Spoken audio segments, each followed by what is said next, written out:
Good day to you, my beloved family in Christ, wherever you are in the kingdom today. I thank you for joining me and for your continued support.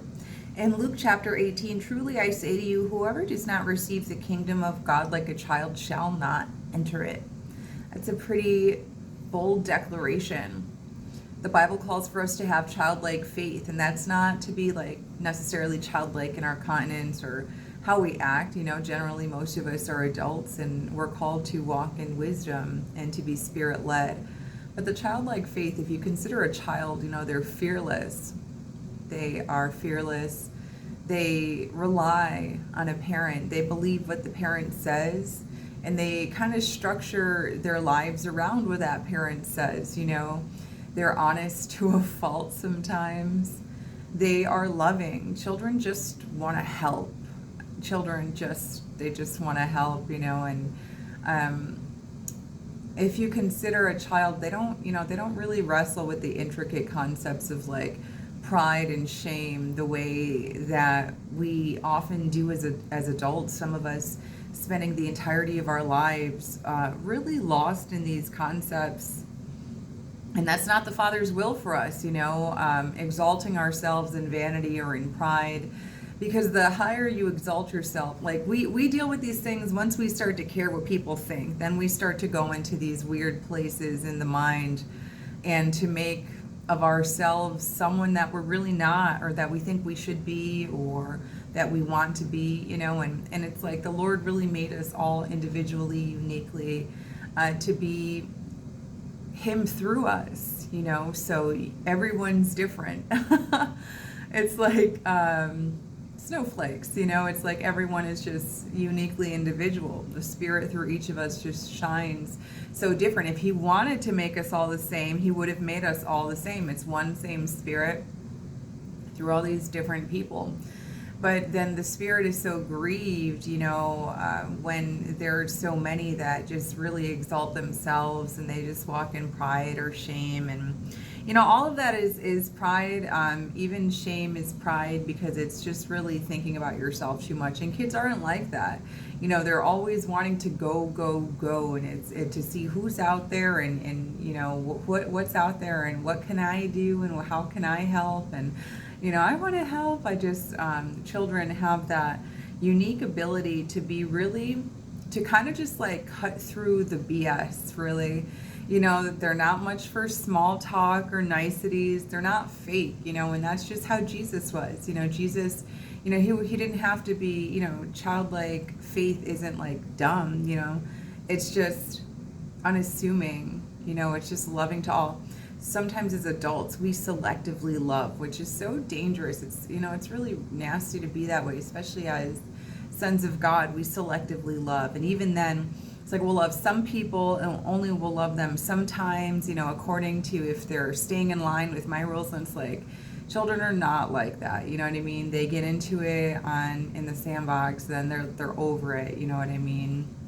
Stuff happens, and the truth is they do get hurt a lot. Do they get hurt a lot because of their fearlessness, because of their willingness to try new things, to be daring? Yeah, they get hurt sometimes, but they also know that mom or dad or parental figure is there to help them. They don't remain in that fear. And that's the type of faith that we're called to have. That's the type of faith that Jesus Christ Himself had. He without hesitation hugged lepers. He without hesitation stood up for the glory of God. Without hesitation, He challenged the entire status quo that He Himself was brought up in. It's not like He magically pooped here when He was 30s. He grew up in that hierarchy, in that system that exalted religiousness, and He obeyed it until His mission came into play. And then it was just like, I have to speak now, like this time is past.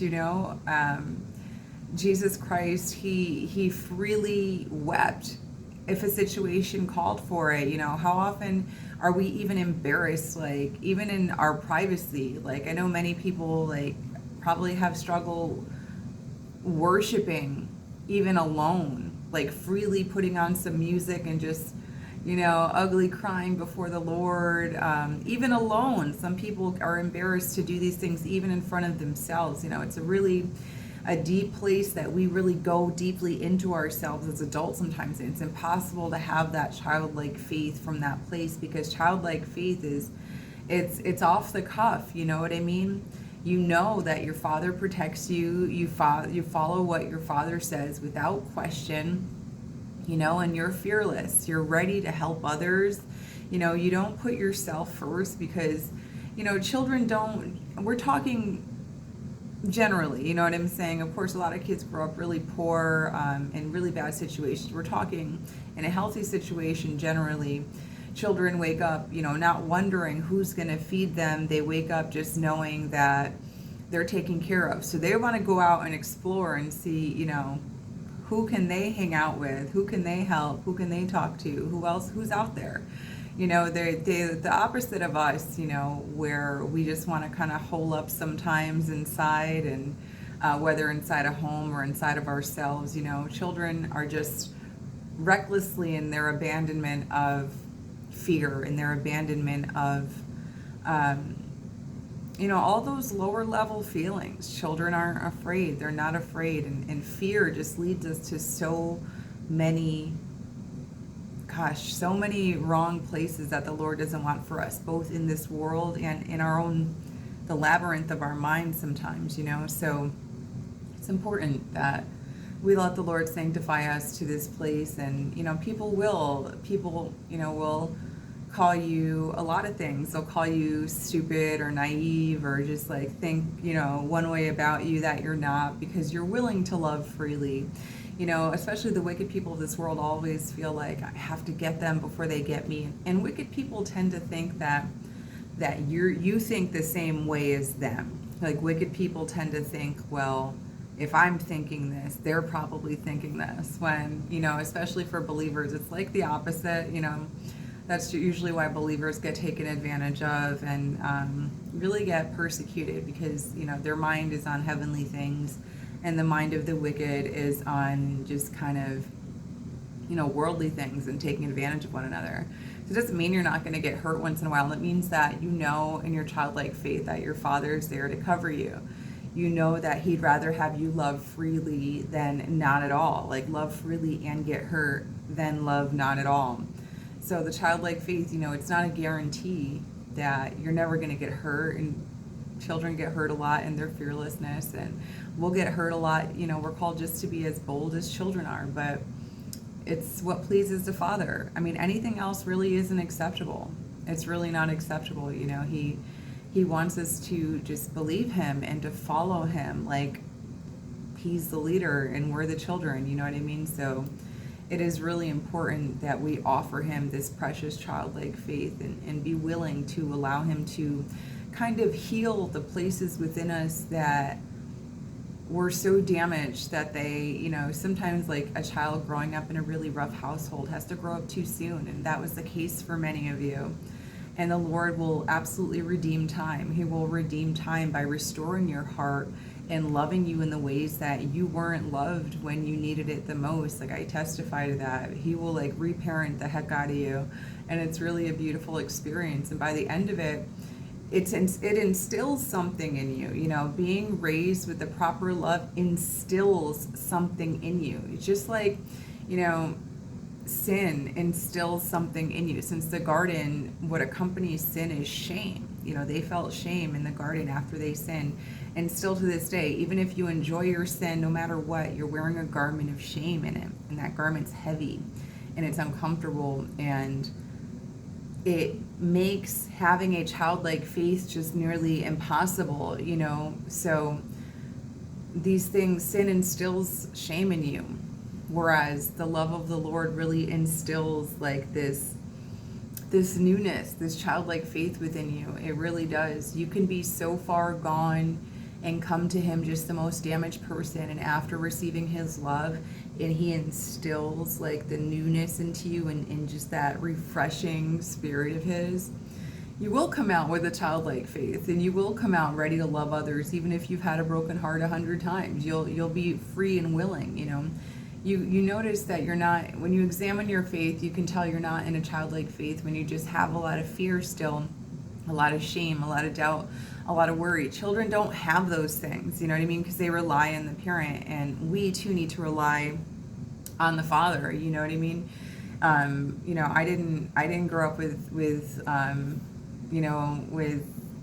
that, so I didn't really understand. But at some point, you have to like make a choice. Like, okay, I didn't grow up knowing how to do this, but I want to now. That my choice is I want to know what it's like to have like a loving father now. So Lord, show me, like, help me be your daughter, help me receive your love. And he will, and he did, he does, he can. He will absolutely reparent you and just like put in all the things within you that make you pleasing before him, that will make you usable for this world, that'll make you ready for a marriage, for relationships, for friendships, for careers. We come to him really damaged and we're really not fit for anything. But when you let him kind of like reparent you into that childlike faith, you are just like ready to take on the world, just like the mindset of a bold little kid. So let the Lord reparent you and really heal all those wounds. Bring everything before him to the point where, at least in private, you should be able to just like ugly cry before him. That's another sign that you're not really walking in like a childlike faith, is if even in private, you're kind of just like nervous and embarrassed. And I know this is true for many. In private, it's still kind of just like uptight, you know what I mean? Children are not uptight, Just remember, you want to be like Jesus is, and he's working on you to make you that way. Just be willing, because the freedom in the childlike faith is everything. And it's really the only way to live in this world as a son and daughter of God. It's pleasing to him, and it's fruitful for the people.